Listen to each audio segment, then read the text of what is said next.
Philippus का एक वाक्य मैं आपको बताना चाहता हूँ और हबशी खोजा का। फिलिप्पस को जब हुक्म हुआ कि तू उस राह पर चल दे, तो उसने नहीं देखा कि रास्ता कैसा है। रेगिस्तान का इलाका था, गर्मी थी, लेकिन वो खुदा के कहने पर वहां पर चला गया और उसने इंतजार किया उस हबशी खोजा का। जब वो वहां से गुजरा तो वो उसके रथ के साथ साथ चलना शुरू हो गया और उसने उससे पूछा, क्या जो तू पढ़ रहा है उसको समझता भी है? आज खिदमत गुजारी के काम को सुकून और इत्मीनान में तलाश किया जाता है। ऐने लोग होंगे फिर खिदमत करांगे, ऐने लोग होंगे फिर जावांगे, एसी होएगा फिर उत्थे जावांगे, गर्मी बड़ी है खिदमत नहीं होनी। रेगिस्तान के इलाका में उस रथ के इंतजार में फिलिप्पस खड़ा हो गया।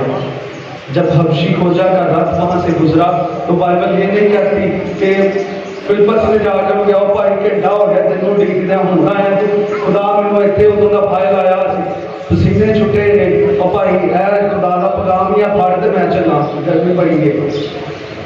फिलिप्पस वहां पर ठहरा रहा और उसके रथ के साथ साथ चलना शुरू कर दिया और उसके रथ के साथ चलते चलते उसने उससे सवाल पूछा, जो तू पढ़ रहा है उसको जानता भी है? उसने कहा, क्यों कर जान सकता हूं जब तक कोई मुझे समझाएगा। आज समझाने वालों के रवैये भी गलत हैं और समझने वालों के भी गलत हैं। समझाने वाला भी ये समझता है कि वो ਤੁਹਾਡੇ ਤੇ ਕੋਈ ਸਾਨ ਕਰਦਾ ਪਿਆ ਤੇ ਸਮਝਣ ਵਾਲਾ ਵੀ ਬਹਿ ਕੇ ਕਹਿੰਦੇ ਨੇ ਅਸੀਂ ਵੀ ਸਾਨ ਕਰਦੇ ਆਂ ਬਹਿ के। समझना चाह पड़ता है। हबशी खोजा को नहीं समझ आ रही थी और वो सहीफा को पढ़ रहा था और फिर उसने फिलिप्पस को कहा, ऊपर मेरे पास आ जा। और उसने उस रथ में फिलिप्पस को भी बिठा दिया। वो एक शाही रथ था। हबशी खोजा ने उसको अपने साथ बिठाया और कहा, मुझे समझा। जब उसने समझाया तो उसने कहा, अब किस चीज की देर? पानी भी सामने है और मैं भी मौजूद हूँ और तू भी मौजूद है, मुझे पानी का बपतिस्मा दे ताकि मैं निजात को हासिल कर सकूं। आज बहुत से ईमानदारों और बहुत से खादमों के रवैयों में फर्क है। आज जब भी कोई किसी के पास जाता है उसे ताने देता है, अरे की करना है तू और छाड़ दो, ऐसे साल हो गए। कोई ताना फिलिप्पस ने नहीं दिया, सिर्फ कहा कि जो कलाम तू पढ़ रहा है उसको समझता भी है। आज मैं आपके लिए एक दलेरी की बात करके जानना चाहता हूँ कि आप जो जितने ईमानदार हैं, आपको जब भी मौका मिले आपकी जिंदगियों में बहुत से हबशी हो जाएंगे। चुपके से उनके साथ जा बैठिएगा और उनके साथ बैठकर बड़ी ही मोहब्बत के साथ खुदाओं के कलाम को बांटिएगा और जो कुछ आपको पता है उसे बताइएगा। बहनें जब किसी के घर में जाएंगी तब भी बड़ी मोहब्बत के साथ उनके साथ पूछिएगा कि जो कुछ आप करते हैं क्या वो सही है? खुदा के कलाम में ऐसा ही लिखा है? क्या जो बुत परस्ती आप करती हैं वो जायज है? ऐसे सवाल किया कीजिए, लेकिन उनको ताना मत दिया कीजिए। सख्त दिली से ठीक ना करें, लेकिन कलाम के सवालों से किया कीजिए। आपको बहुत से ऐसे रथ इस दुनिया पर चलते फिरते मिलेंगे। आप अपने काम काज में हैं तो आपको बहुत से रथ गुजरते हुए नजर आएंगे, उसके साथ हो लीजिएगा। लेकिन जब आप उसके साथ हो लेंगे और आपकी मोहब्बत और आपकी शख्सी गुफ्तगू आपको ये मौका देगी कि आप उसके रथ में बैठ सकेंगे। आप बहुत से घरों में जाते हैं, ये आपका उसके साथ बात करने का अंदाज है जो फैसला करेगा कि अगली बार उसने आपको अपने घर में उतारना है या नहीं। बहुत से लोग सख्त दिली की बात करते हैं तो दूसरी दफा वो उस बंदे को अपने घर में नहीं बुलाते और भाइया गलें बड़ियां डांटियां करता है। सख्त बात मत कीजिए, लेकिन कलाम की बात जरूर कीजिए।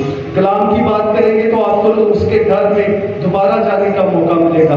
आज बहुत से रथ आपको मिलेंगे, आपको घर की सूरत में रथ मिलेंगे, आपको अपने साथ काम करने वाला भाई जो है वो एक रथ की सूरत में मिलेगा, आपको अपना दोस्त रथ की सूरत में मिलेगा। आपको उस रथ के साथ वो लेना है और वो आपको अपनी जिंदगी में आने का मौका देगा। वो आपको अपनी खुशियों और गमियों में आने का मौका देगा और जैसे जैसे वो आपको अपनी जिंदगी में आने का मौका देगा उसकी जिंदगी बदलती जाएगी। आज भी यीशु मसीह ये कहता है कि फसल तो बहुत है लेकिन मजदूर थोड़े हैं। क्यों मजदूर थोड़े हैं? किसी की मजदूरी के करने के लिए इजाजत ही नहीं मिलती। हर शख्स ये समझता है कि स्टेज पर आकर मजदूरी होगी। तो मेरे अजीजों, मैं आपको बताऊं स्टेज से हम बहुत कम मजदूरी करते हैं। पादरी साहब इस बात के गवाह हैं, आप इनसे भी पूछ लीजिएगा। ये स्टेज से मजदूरी बड़ी कम करते हैं, ज्यादा मजदूरी बाहर दुनिया में जाकर होती है। आपके पास मौका है, आप जब काम काज की जगह पर जाते हैं, मुझे और पादरी साहब को ये मौका नहीं होता हम उस जगह पर जाएं, लेकिन आप उस वहां पर बहुत से रथ हैं, आप उनके साथ हो सकते हैं और आप वहां पर प्रचार का काम कर सकते हैं।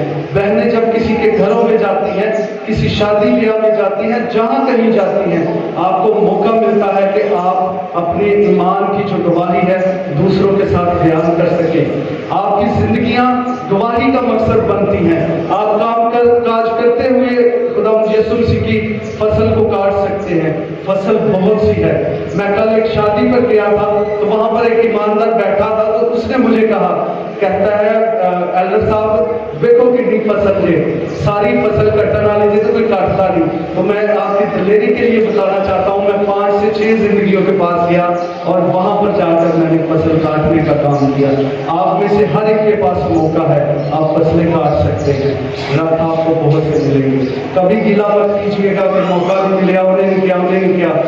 जिंदगी में काम कीजिए, खुदा आपके साथ बहुत से काम करने को है। हालेलुया। दिलेर रहिए। ईद सऊद एक दफा आप सबको फिर से मुबारक, और जहां मौका मिले खुदा उनके कलाम की मुनादी जरूर किया कीजिए। शुक्रिया।